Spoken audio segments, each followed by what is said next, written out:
शेष जी, एमएसएमई क्या होता है? Sir MSME basically micro small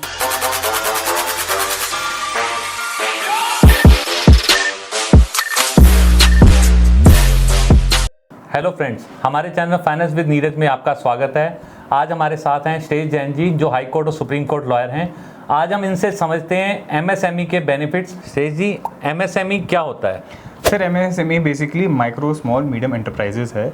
ये एक कानून लागू किया गया था सरकार के द्वारा बहुत साल पहले, जहाँ पे जितने भी मिड साइज बिजनेस ओनर्स हैं उनकी कॉमर्शियल ट्रांजैक्शन बढ़ाने के लिए, उनकी बिजनेस अपॉर्चुनिटीज़ बढ़ाने के लिए ये चीज़ लागू की गई थी।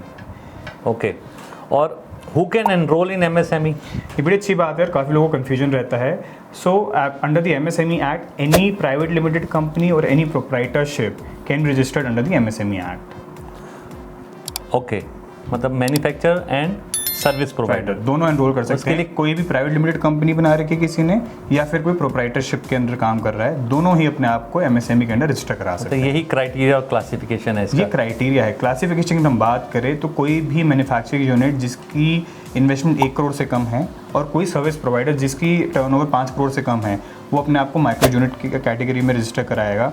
इसी तरीके से कोई भी इन्वेस्टमेंट मैन्युफैक्चरिंग यूनिट की इन्वेस्टमेंट जो है 10 करोड़ से कम है और टर्नओवर सर्विस प्रोवाइडर की 50 करोड़ से कम है, वो अपने आप को स्मॉल यूनिट में रजिस्टर कराएगा। सिमिलरली किसी भी मैन्युफैक्चरिंग यूनिट की अगर इन्वेस्टमेंट 50 करोड़ से कम है और सर्विस प्रोवाइडर की टर्नओवर 250 करोड़ से कम है, तो अपने आप को मीडियम एंटरप्राइज में रजिस्टर कराएगा। अच्छा, तो इसमें ये क्लासिफिकेशन 3 क्लासिफिकेशंस होती हैं, micro, small and medium. Okay, मैंने एमएसएमई में रजिस्ट्रेशन करा लिया जी।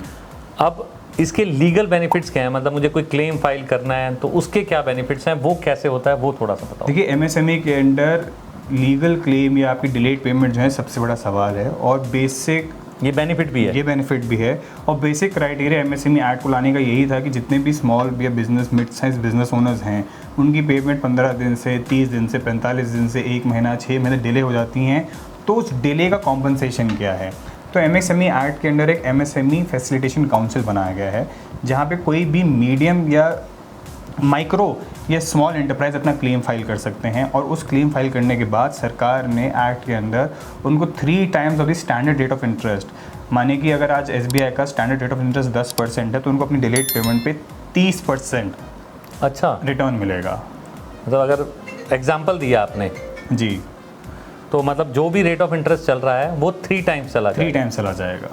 तो बहुत अच्छा बेनिफिट है, जो रेट ऑफ इंटरेस्ट चल रहा है उसको 3 टाइम्स वो मल्टीप्लाई कर देता है। बहुत अच्छी बात है। अच्छा शेष जी, इसका प्रोसीजर क्या है? अगर मुझे कोई ऐसा क्लेम फाइल करना है तो उसका प्रोसीजर क्या है? सर प्रोसीजर ये है कि जब आपने अपने आप को एमएसएमई के अंदर रजिस्टर करा दिया, फिर आपको एमएसएमई की वेबसाइट पर जाके उद्योग रजिस्ट्रेशन कराना पड़ता है। उसके बाद आपको अपना क्लेम फाइल करना होता है, जिसके लिए आपको अपने परचेज ऑर्डर्स की ज़रूरत होती है, इनवॉइसेस की ज़रूरत होती है, सामने वाले की पैन कार्ड और जीएसटी की ज़रूरत होती है, और बेसिक डिटेल्स की ज़रूरत होती है।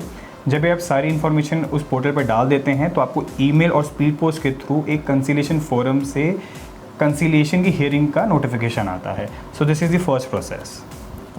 How fast is this process? ये भी सबसे इंटरेस्टिंग बात है दोस्तों मेरे, कि एमएसएमई के अंडर जो हमारा क्लेम सेटलमेंट का प्रोसेस है वो 6 महीने से 9 महीने के अंदर सेटल हो जाता है। जो नॉर्मल कोर्ट ऑफ लॉ से काफ़ी जल्दी है। अगर हम सिविल सूट फाइल करते हैं नीरज जी आज की डेट में, तो कम से कम 2-2.5 साल लग जाते हैं, बिकॉज हर तारीख कम से कम 2 या 3 महीने की लगती है। बिल्कुल। यहाँ पे कंसीलिएशन 2-3 महीने में खत्म हो जाता है, अगर मैटर सेटल होता है पार्टीज़ के बीच में। और अगर दोनों पार्टीज़ में से कोई भी पार्टी मैटर को कंटेस्ट करना चाहती है, तो मैटर आर्बिट्रेशन में चला जाता है, जिसका भी लिमिटेशन 3 मंथ्स है, बेसिकली 90 डेज। अच्छा। तो वो आर्बिट्रेशन भी 90 डेज में ही खत्म हो जाता है। अच्छा, इसमें एक बीच में आपसे बात करते एक सवाल आया कि लिमिटेशन भी वही एप्लीकेबल है?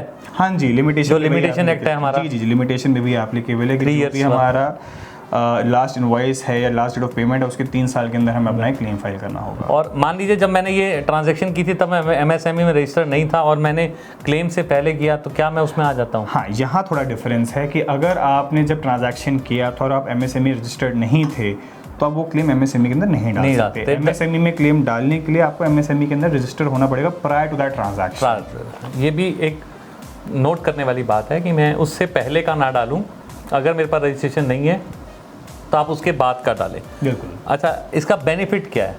Filing claim? सर बेनिफिट यही है कि पहली बात तो जो आपको रेट ऑफ इंटरेस्ट जो है डिलेड पेमेंट वो 3 टाइम्स मिलता है from the running standard rate of interest. दूसरी बात ये है कि जो टाइम फ्रेम है वो काफ़ी स्क्वीज हो जाता है आपका। बहुत अच्छा। जैसे नॉर्मली 2 साल या 3 साल लगते हैं, यहाँ पे 9 महीने let's say max to max 1 साल के अंदर आपको क्लेम डिसाइड हो जाता है। ये तो बहुत बड़ा बेनिफिट है, बहुत बड़ा बेनिफिट। और अगर सबसे मैं अच्छी बात ये है सूट अगर कोई जीत जाता हूँ तो उसमें तो नॉर्मल रेट ऑफ इंटरेस्ट मिलता है, बिल्कुल बिल्कुल 9 से 12% के बीच में। तो आप अगर एमएसएमई में रजिस्टर कराते हैं तो आपको बहुत लीगल बेनिफिट्स हैं।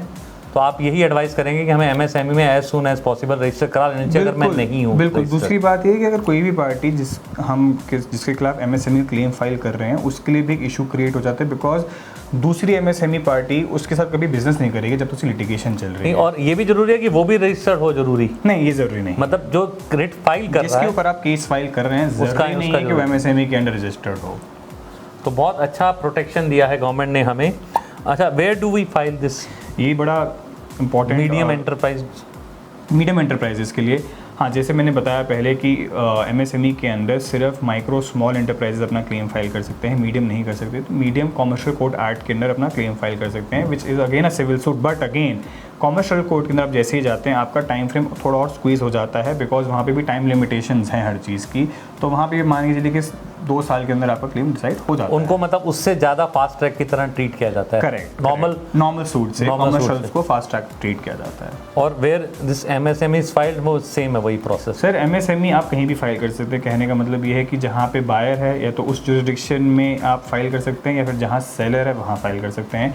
एमएसएमई फोरम हर स्टेट में है, हर डिस्ट्रिक्ट में है। हर डिस्ट्रिक्ट के अंदर एक फैसिलिटेशन काउंसिल बना हुआ है जो नॉर्मली एसटीएम कोड के अंडर होता है। ऑनलाइन जाके आप अपनी डिस्ट्रिक्ट सेलेक्ट करके अपना क्लेम फाइल कर सकते हैं। Thank you so much Shreyas ji, आपने एमएसएमई के ऊपर हमें इतने लीगल राइट्स बताए और लीगल बेनिफिट्स बताए। आप अगर बिजनेस कर रहे हैं या सर्विस प्रोवाइडर हैं, आपने कैटेगरी सुन ली। अगर आपको लगता है कि मैं इसमें फॉल करता हूं तो अभी जल्दी से जल्दी अपना एमएसएमई रजिस्ट्रेशन करा लें, और अगर करा रखा है तो ज़रूर उसको एक बार सिक्योर कर लें। और आपके साथ कोई ऐसा हादसा नहीं कह सकते, ऐसा कोई इंसिडेंट हुआ है तो आप एमएसएमई कोर्ट के थ्रू अपना इसको फैसिलिटेशन सेंटर के थ्रू आप अपना क्लेम्स फाइल कर सकते हैं। बिल्कुल। और अगर आप चाहते हैं कि श्रेयस जी आपको इस पर राय दें या आप इनसे लीगल सर्विसेज लेना चाहते हैं तो डिस्क्रिप्शन में हम उनकी डिटेल्स दे देंगे, आप श्रेयस जी से बिल्कुल कांटेक्ट कर सकते हैं। Thank you so much Shreyas ji हमारे चैनल पर आने के लिए। हम आगे भी आपसे ये महत्वपूर्ण जानकारी लेते रहेंगे।